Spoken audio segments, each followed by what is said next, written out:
Ao centro, ocupando o lugar número 1, Hélio Massuda, nosso presidente resistivo.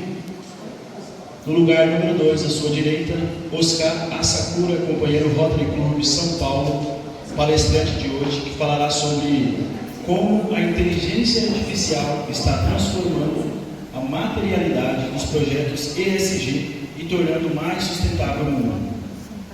No lugar número 4, Juvenal Antônio da Silva, nosso governador 2009-2010. Ao seu lado esquerdo, ocupando o lugar número 3, Arthur Takayama, vereador da cidade de Suzano. E ocupando o lugar número 5, Paulo Silotti, presidente de Ribeirão Pires. Agradecimento especial também no dia de hoje, André Chiani, vereador eleito, muito obrigado. Governador assistente Cláudio Rocha, cadê o Cláudio? Cláudio Rocha. Os companheiros e as companheiras de Ribeirão Pires, né? Clarice Reiardi, Dima Santos, se eu esquecer de algum aqui, vocês me falam. Marisa Reiardi, Maria Angelina, Rita Afonso, Elga Aparecida. Eu acho que é isso, muito obrigado. Maria das Graças.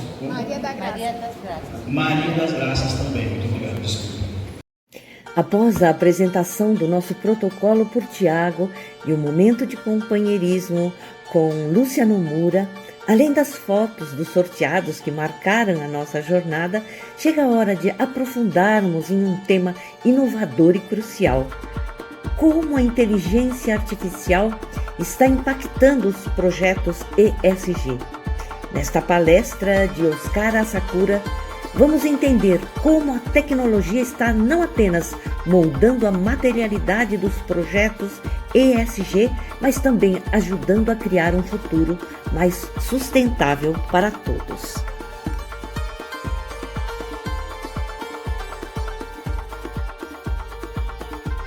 A todos, meu nome é Oscar, gostaria de cumprimentar todos em nome do ENE que me convidou, das todas as autoridades que aqui estão presentes. Estou assim bastante honrado de estar aqui. Eu fui casado há muito tempo com Mogiana, né? Eu acabei divorciando, mas eu sempre ouvi falar de tanto de Suzano como Itaquá também, mas nunca tive. Então é um grande prazer. Eu gostaria realmente que hoje vocês pudessem aproveitar um pouco daquilo que é um conhecimento que talvez eu tenha, e foi por sorte, né, que eu tenho esse conhecimento e que tenha uma reflexão. Eu acho que o Rotary também está precisando de fazer uma reflexão. Então eu vou começar falando de quem eu sou. Eu vou falar. Na verdade, eu sou uma pessoa completamente fora da caixa. Eu não deveria estar existindo, né? Por que eu falo isso? Primeiro porque eu sou nascido aqui no Brasil de uma família que veio totalmente japonês. Eu sou o único que nasceu aqui, mas é o único que teve a chance de estudar no Japão, aos 5 anos de idade. E aí eu fiz 6 anos da educação japonesa, e apesar de eu parecer aparentemente novo, mas eu tenho 62 anos, então eu estou falando de 1967, quando eu fui para o Japão. E isso foi uma coisa muito diferente, né? Porque no Japão, não sei se vocês sabem que antes da guerra, o Japão era exatamente o que a gente conheceu da história ocidental. Tinha feudalismo também no Japão. Então existia uma casta de sociedade. E ao acaso, meus pais eram da casta superior. O que é a casta superior? Aquilo que representa 1%, que eram latifundiários. E aí o que aconteceu? O Japão perdeu a guerra. E quando perdeu a guerra, os Estados Unidos imediatamente falou que o Japão precisava o quê? Renascer. E com isso foi feito aquilo que muita gente até hoje em dia se discute muito, uma questão chamada reforma agrária. Isto é, pegar esses senhores feudais e dividir. Tanto meu pai como minha mãe, assim como 3 irmãos, no qual eu tenho somente uma agora, Eles vieram de uma família muito rica. E o advento da guerra fez com que eles perdessem absolutamente tudo. Meu pai era matemático de uma universidade chamada Universidade de Tóquio, para quem conhece o Japão, é correspondente aqui ao USP, o ITA. E a minha mãe, naquela época, fez uma faculdade chamada de Economia Doméstica. O que é economia doméstica? Era para ser o quê? Princesa. E de um dia para o outro perderam tudo. E vieram para cá. E por que eu tive sorte, né? Porque meu pai desapareceu da nossa vida. E aí eu fui para o Japão, obrigado, porque minha mãe não conseguia sustentar 4 filhos que ela tinha. Então me levou, junto com meu irmão, que nasceu cego e epilético. E aí eu fui para lá e de novo, ao acaso eu fui estudar lá. Foi a melhor coisa que aconteceu na minha vida. Porque no Japão, todas as pessoas recebem um instrumento chamado gaita. No primeiro ano, no segundo ano é flauta doce, no terceiro ano uma coisa chamada escaleta, não sei se vocês conhecem, que é um instrumento de sopro, que tem teclado, e assim por diante. Eu tive chance de fazer teatro, então não é à toa que eu consigo falar com um pouquinho mais de facilidade no público. Eu tive aula de desenho, porque eu não sou péssimo em desenho, e assim por diante. Aí, por sorte, meu pai reapareceu na minha vida, eu não sei por que razão, como eu não perguntei isso para minha mãe, mas ela quis voltar para cá, também por sorte. Então, você vê que eu sou bastante sortudo nas coisas, apesar de quem ouve minha família, tem gente que fala, puta, isso está parecendo novela coreana que tem novo, que está em voga hoje e todo mundo quer chorar. Mas pelo contrário, quando eu voltei para cá, não sei se vocês sabem que no Japão, o ensino fundamental que a gente compreende de 9 anos, que são 6 anos do ensino fundamental 1, mais 3, que atualmente aqui no Brasil também ele é obrigatório. Isto é, os pais que não colocarem os filhos preso, totalmente gratuito. Vocês podem achar que o quê? Quando algum governo aqui falou de progressão continuada era um absurdo, mas lá é progressão continuada. Eu era o maior vagabundo, ia passando normalmente. E ainda por cima totalmente gratuito. E o Japão, vocês sabem que corresponde a alguma dezena de porcentagem, muito pouca dezena de porcentagem em termos de área territorial. Mas cada escola tem piscina, tem teatro, tem uma escola parecida com também alguns governos já tentaram fazer, o tal do SEI, que é aquela grandeza dentro de um país.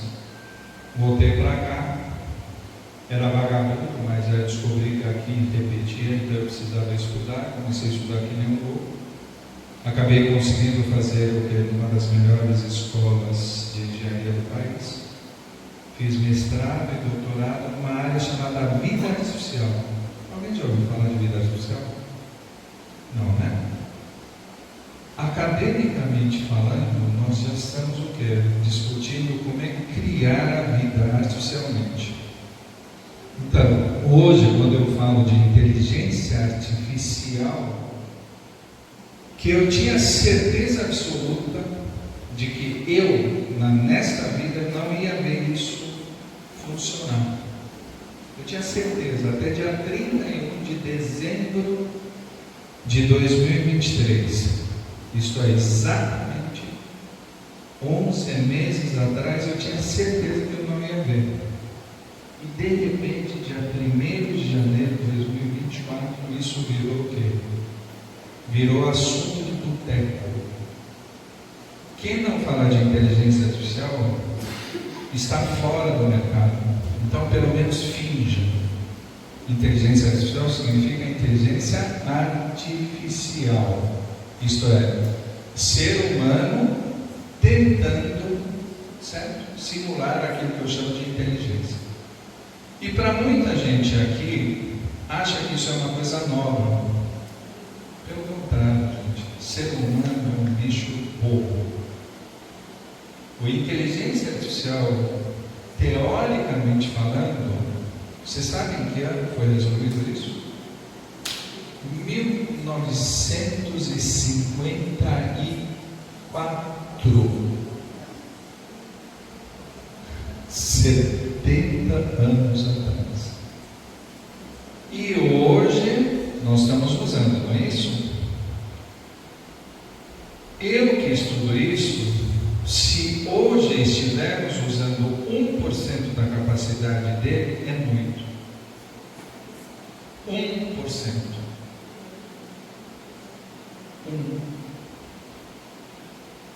E eu que sou relativamente entendido disso, eu estou assustado. Assustado. Eu até que enfim, eu acho que eu consigo criar um mundo de que o Rotary, nos seus mais de 100 anos de existência, está tentando fazer. Que é um mundo mais justo, mais equilibrado e que seja um pouco mais igualitário do que hoje é. Mas esse interim vai ser bastante difícil. É o que eu acho e o que eu gostaria de estar falando hoje. Tá bom? E o conceito de ESG? Muita gente ainda, quando eu vou fazer esta palestra, pergunta o que é ESG? E é outra palavra que necessariamente todas as pessoas, e principalmente o voluntariado, têm a obrigação de saber. Então, se alguém perguntar ESG, pelo amor de Deus, faça assim, mesmo que não saiba. Mas, por favor, não fale que ESG é Escola Superior de Guerra, porque não é. Tem muita gente, eu não sei se aqui, mas todos os clubes que eu frequentei, que eu tenho dado palestra, alguma pessoa veio do ESG. Eu não sabia que chamava ESG, tanto é que eu não chamo ESG, eu chamo de ESG. O que é ESG? São 3 letras que significam environment. Environment significa o quê? Ambiental. S de social ou social e G de governance, que é governança. Por incrível que pareça, quando a gente fala de questões ambientais, ainda existem gente que acha que o quê? Questão ambiental é uma ficção científica. Eu acho que não é. E você vê como eu sou absolutamente abençoado? Semana passada estava chovendo, não estava chovendo torrencialmente. Num dia a gente quase teve volume da metade de água que novembro poderia fazer num dia só. Isso é normal? Eu acho que não é. E hoje, você vê como eu tenho uma ligação direta com o nosso Criador? Hoje fez um dia maravilhoso, porque eu estava preocupado semana passada, nossa, eu preciso ir até Suzano. Se estiver chovendo, eu estou lascado, eu não vou conseguir fazer isso. Hoje estava bom, não estava? E hoje não estava quente? Não está esquisito? Não era para dar isso. Tem gente que acredita que a seca é uma invenção. Eu tenho um negócio em Manaus. Alguém já teve em Manaus aqui? Manaus, né? Ele beira Rio Negro, certo? Tem um lugar onde eu gosto de ir, que é Mercado Central. Eu adoro muvuca. Eu detesto pobreza. Eu gosto de coisa que tenha muita abundância. E Mercado Central é um lugar que geralmente tem muita abundância. De onde eu estou, geralmente o Rio Negro, quando ele está normal, nesta época do ano, ele está cheio. Então o barco que leva as pessoas de Manaus para dentro da floresta amazônica, ele está mais ou menos, se eu estou aqui, o rio também está mais ou menos na mesma altura. Então eu vejo o barco daqui para cima.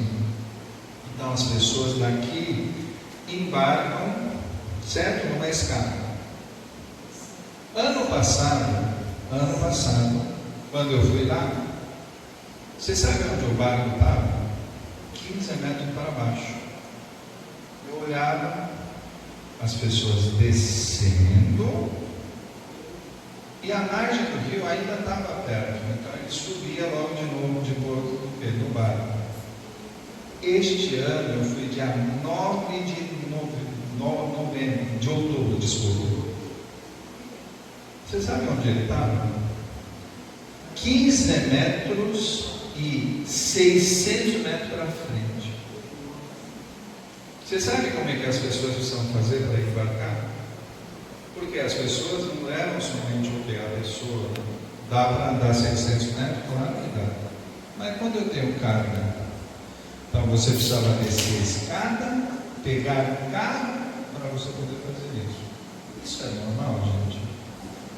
Então, quando a gente fala de ESG, e esta palavra E, é exatamente essa questão ambiental. E as pessoas acham que isso, inclusive no meu clube, no qual é minha segunda vinda pelo Rotary, tá? Aos 29 anos de idade, eu fui convidado por um judeu que eu conheci ao acaso.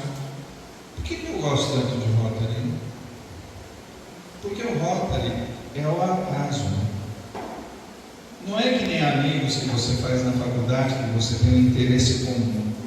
Aqui eu não tenho nada, né? Eu sou apresentado como. Aí eu falei, boa noite, o seu companheiro. Eu falei, cara, você faz o quê? Você nem conhece o cara e de repente virou amigo justamente porque não tem interesse nenhum. Amizade é isso, né? Então, quando eu conheci o meu primeiro padrinho, que era um judeu, eu conheci na Praia do Forte ao acaso. Na minha vida é tudo ao acaso, tudo. E ele falou assim, puxa, você tem cara de rotariano. Eu falei, o quê? Você tem cara de rotariano. Eu falei, puxa vida, que legal, o que é Rotary? Eu não sabia nada, ele falou, eu vou te convidar para entrar, tá bom? Passaram uns 3 meses e eu recebi o quê? Dizendo que eu precisava ser entrevistado para quem é do 4.563, antigo, né, 460? Não. 461. Tinha um governador chamado Hugo Maia de Arruda Pereira, no qual o tio dele, que foi o governador, foi o presidente do Rotary International, foi ele que veio me entrevistar. E acabei entrando. Primeira pessoa que veio me cumprimentar foi Antônio Hermídio Moraes. Eu tinha 29 anos, não sabia nem o que falar, estava gaguejando. Ele falou, prazer, Antônio Hermídio Moraes. Eu falei,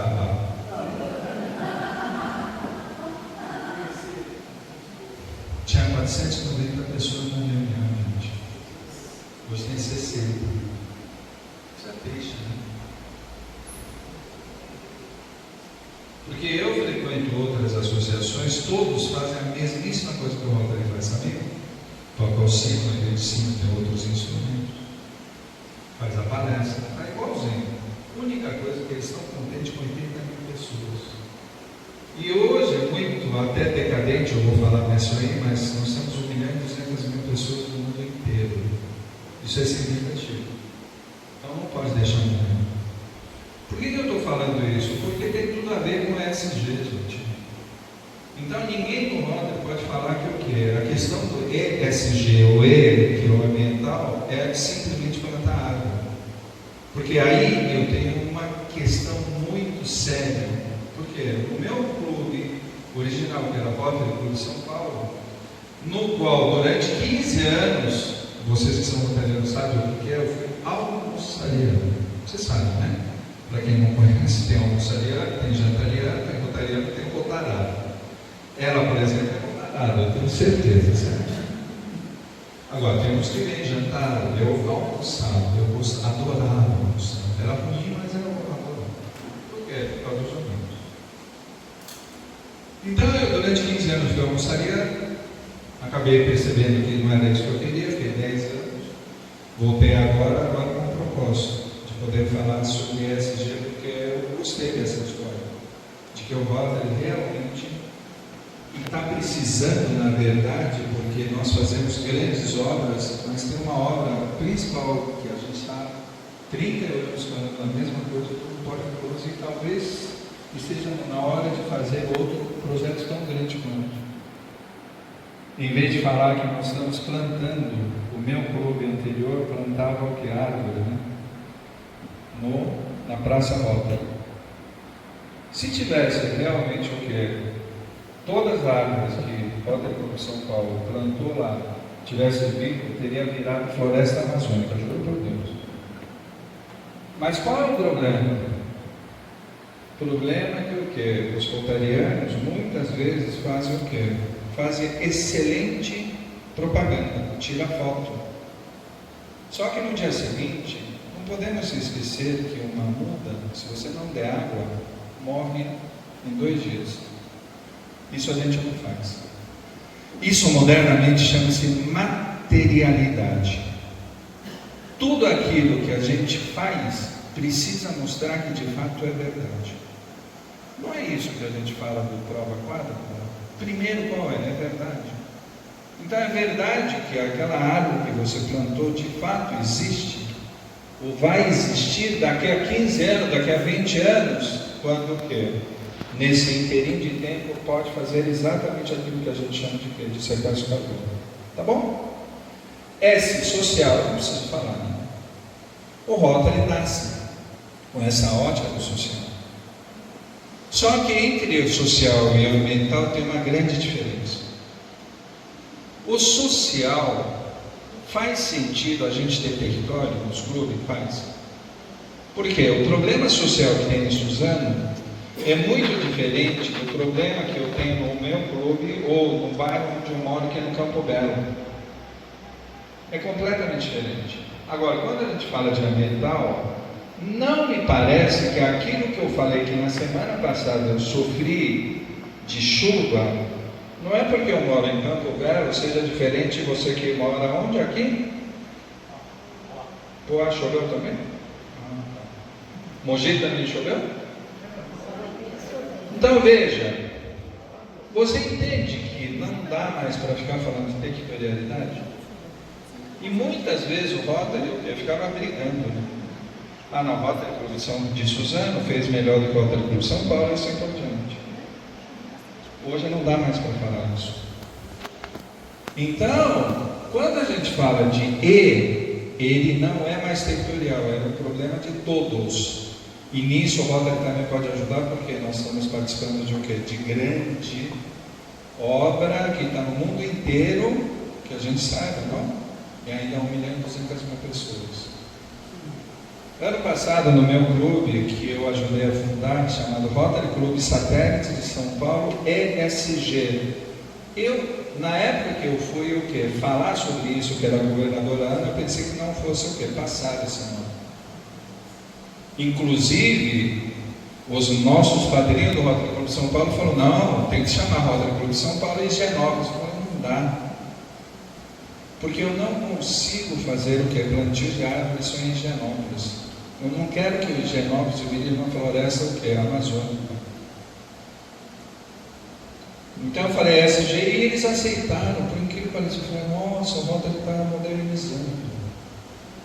E ano passado eu consegui plantar 20 árvores, 20 mudas no primeiro, depois 100.